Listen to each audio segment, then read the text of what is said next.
My charming short story, The Stitch Up, captures Poppy's experience attending an elderly knitting club and being pushed out by the judgment of Beatrice, her fierce adversary. She experiences ostracization from the group after it is revealed that she is a teenage crocheter. Poppy's generational dissimilarity brings light to the prejudice held by the group members and their unwillingness to facilitate change.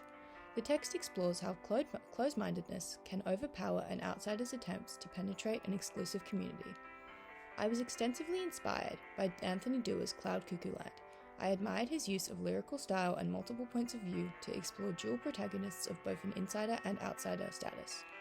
Whilst Doerr explores how outsiders can be driven to violence due to isolation, I've employed Cloud Cuckoo Land's textual concepts to illustrate the absurdity of generational dissonance that can cause the binary of insiders and outsiders. Doerr characterizes his protagonists as insiders and outsiders through a series of vignettes with alternating focalized third-person points of view.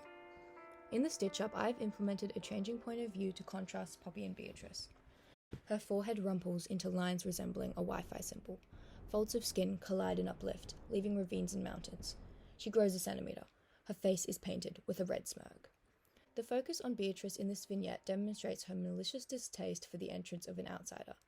I implemented natural metaphor to symbolize her wrinkles and highlight her old age. The simile comparing her forehead to Wi-Fi lines illustrates her physical and mental state. Wi-Fi is symbolic of youth. Its presence on her face as she is expressing disapproval for a younger person suggests that she has a deep-rooted hatred for the entirety of Poppy's generation.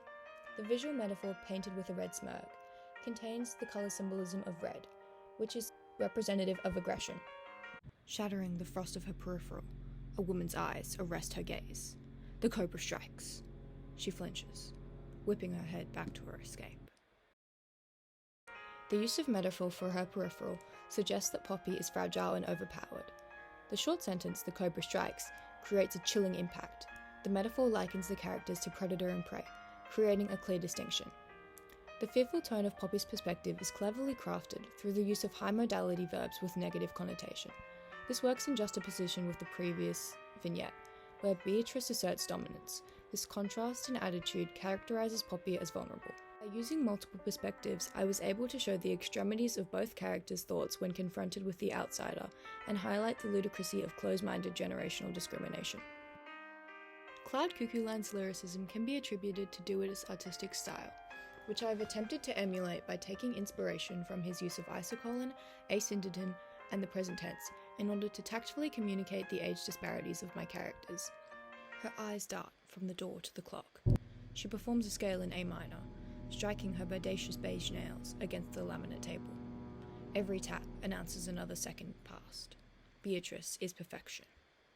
I have mirrored Doerr's use of the present tense in order to create a sense of urgency and immediacy within my writing, nurturing the audience's feelings of involvement within the story. I also implemented high-modality verbs to heighten the intensity. These language features exaggerate the scenario and subsequently comment on the comedy of the situation. Needles clang, dentures slosh. White noise buzzes from the electrocutor, failing to eclipse the mutterings of dismay. Poppy forages for the exit. The syntax of this sentence creates an aesthetically pleasing narrative style. The isocolon within the first two clauses is off-balanced by a longer clause, creating melodic flow. The lack of conjunctions in the asyndeton creates cohesion and allows for vivid auditory imagery. The uninterrupted listing of oral sensations creates an overwhelming image of the room, forcing the reader to share Poppy's discomfort. The addition of a short declarative-like sentence following the elongated asyndetic sentence creates contrast and variation within the text, keeping the audience in suspense. The masterful use of style within my story allows the reader to grasp the shocking divide that can occur between two groups, specifically generations, through an over-dramatized expression. My short story, The Stitch Up, took great inspiration from Anthony Doerr's Cloud Cuckoo Land by focusing on his skillful use of style and point of view. I've utilized these two textual concepts to illustrate the complexity of attempting to enter discriminatory collective environments as an outsider. Both mine and Doerr's stories successfully construct the outsider and clearly communicate theme through a plethora of language techniques. My story begs the audience to consider how they approach intergenerational interactions and encourages open-mindedness within institutions.